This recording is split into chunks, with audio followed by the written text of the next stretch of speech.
Good day and welcome back.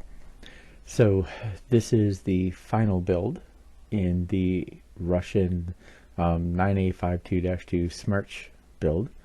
I probably should have, gone ahead and figured out how to actually pronounce that. So my apologies, guys, if I was totally pronouncing that incorrectly. But there you go. In this video, like last video, we got everything assembled, so it got through the really hard part. And in this one, I just go into the final weathering, the weathering steps that I do on it, and pretty much the finishing of it. I did make a Scenic base. It's very rudimentary. It is not anywhere near. There's like hours and hours and hours more to that Scenic base I could have put into it. It was basically just meant to be a sandy, base, right? Not even a sandy, like a summer field that the Smirch is driven on. It's meant to be summer-esque, so sandy, dirty, not muddy, not snowy, not cold, not gloopy. So just a summer field, and like the thing is like out driving around on deployment, whatever.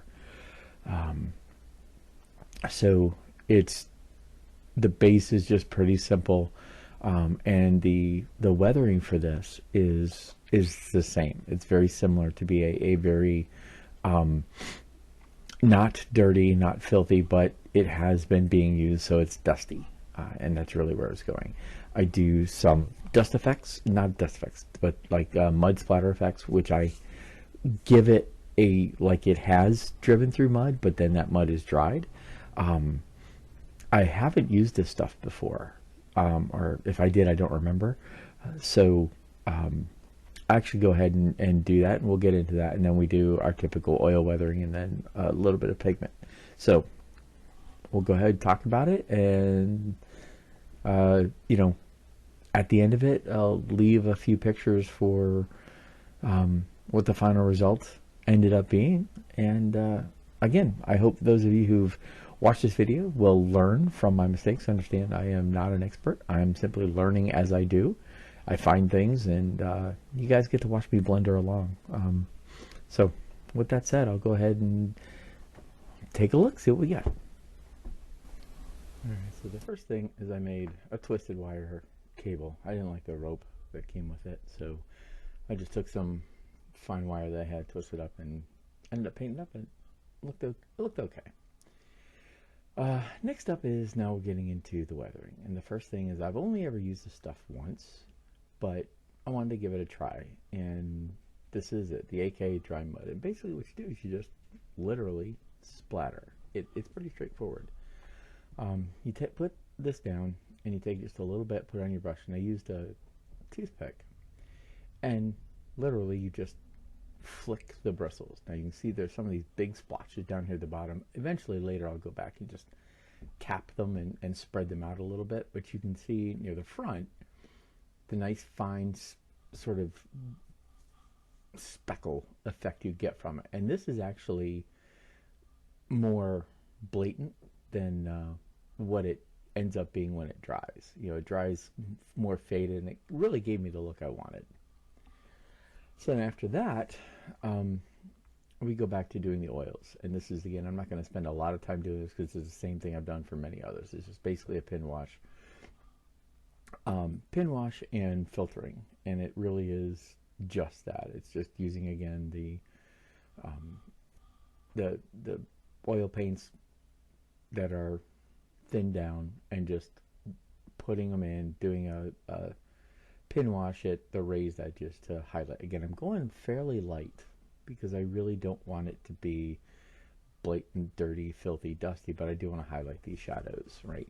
There's a lot of things here where the detail gets lost in the paint, so you want to get the accentuated shadows to bring them out and get them to show. So once I get that part done, I just go back with a little bit of a filter, and here I'm using a light, like an ivory filter, and again, just to get where light would be striking the vehicle and brightening it up a little bit, but it also gives a little bit of a sandy look. Now, I'm not trying to get it to look sandy with this so much as I just want to get some discoloration. I do have a different technique I'm going to do for more fading and discoloration a little bit later.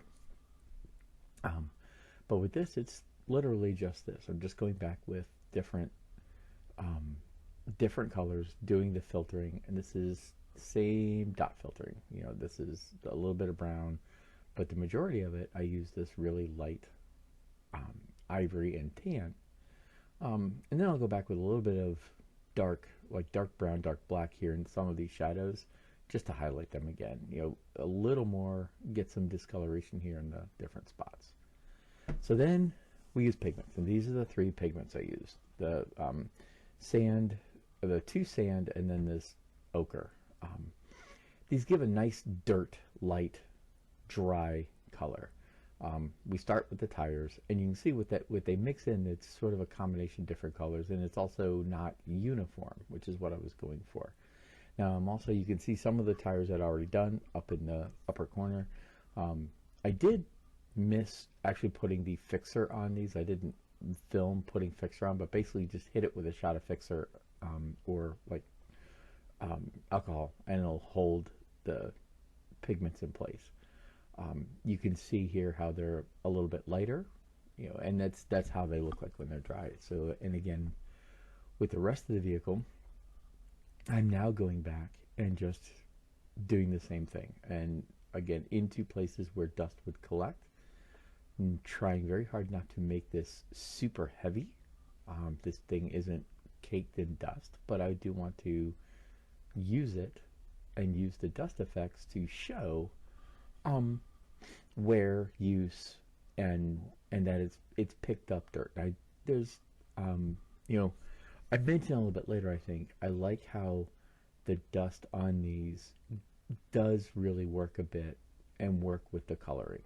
You can see where it just softens some of the harshness of the paint, gives it a used but not filthy look. And then here, it's really coming out, like here on these flat surfaces, here in the front, and then I'll do it up here on the top. It gives a nice faded, you know, and worn look. I put a little bit on the windows because again, I want that look there. I wanted to get that dusty look. All right, and so the Scenic base is really just that. I didn't go all out on this one. Like I said, I was originally thinking a diorama. I changed my mind, mostly for timing and so forth. So we just got something sort of a dusty, summery kind of look to it. So far, all of my other bases have been late fall, you know, cold kind of thing. So in this case, except for at least for the armor anyway, have been that fall wintry kind of look. So here I'm doing a little more summery, dusty, kind of midsummer when your grass is just worn out. You get the idea. So I've gotten that done. Hit it with just a little bit of dust to sort of clean it up. And I'm seeing I don't like that right there. But for the most part, this is what the Scenic base ended up looking like. So now it's time to put the truck on. If I recall correctly, I had it planned to go in like this. So for wheel there, wheel there, wheel there, wheel there. And this is where I got to get creative. And this is where I made a mistake in the making of the base, in that I didn't fit the base to the model, which was a mistake. I should have, when I was using the sculpt and mold, I should have had the model ready to put in. Yeah, I think I needed this guy over here. Yeah. Should have had the model ready to be put onto the base so that I could locate it as needed. And I shouldn't have done the wheel ruts either. That's something I shouldn't have done. I should have left it be. I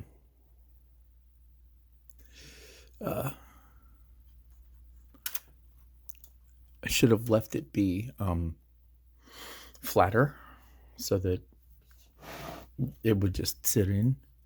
So, and now what we have is we've got to maintain the illusion that the wheels are in or on the ground as they need to be, which these are for the most part.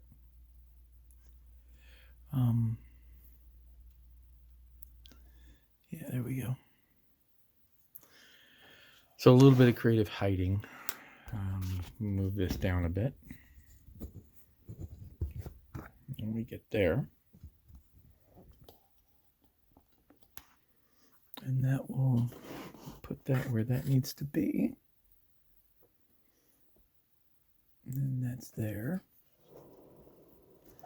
Bring this guy around.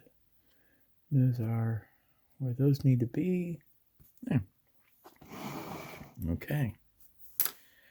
And that is it. So, let me pull this back out a little bit. I apologize for the... I'll go ahead and reset. There we go. So that is it. That's the Smersh completed. It was a more than slightly challenging kit. Quite a bit of challenge really to it. Like I said, a lot of complexity that I really didn't think was necessary for it. It makes for a good kit, but it also makes for a frustrating kit. And I think you would get just as good a result had some of the engineering been slightly different. I did choose to go with not displaying it up, or actually not like that. Let's fix that. I don't have it primed for firing, which would have made these assemblies different. Would have also had the view of the missiles on the inside, not for any other reason beyond I really didn't like the look of it. Well, okay, let me rephrase. It's not that I didn't like the look of it. I wouldn't have had room to display it appropriately.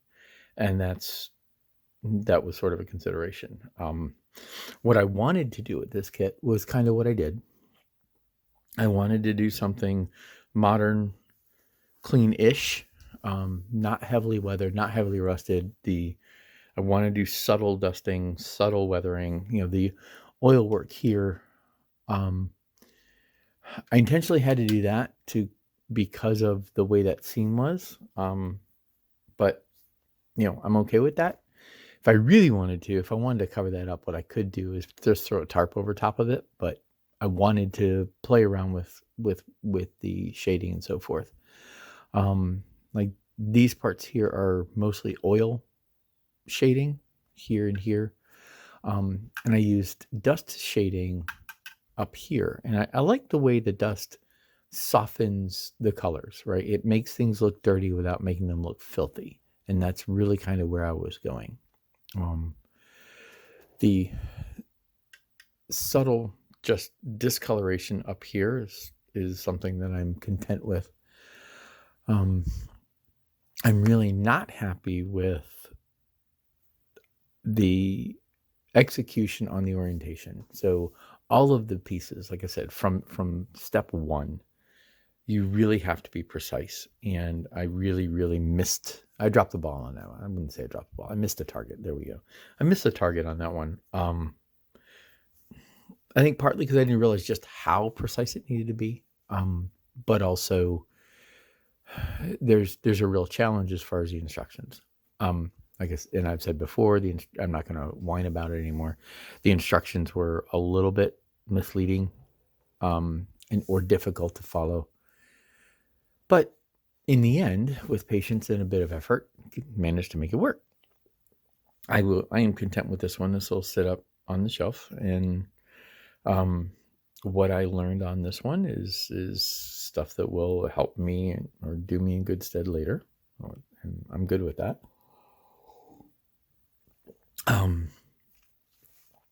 Yeah, it's again, I hope that this as a kit was something that is helpful.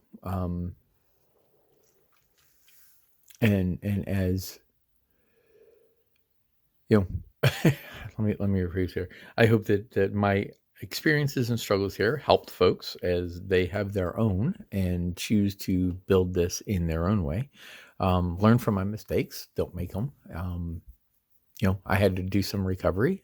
It could definitely have been much better, but I'm content with what I had, given that I was learning. And that's the entire point of modeling. Is I consider it a victory if I've learned something and I have something that's decent, and that's what I ended up with. So, with that said, we will go ahead and mark this project complete. I'll throw up take some more pictures here, and I will throw them up for folks to look at. And until next time, happy modeling.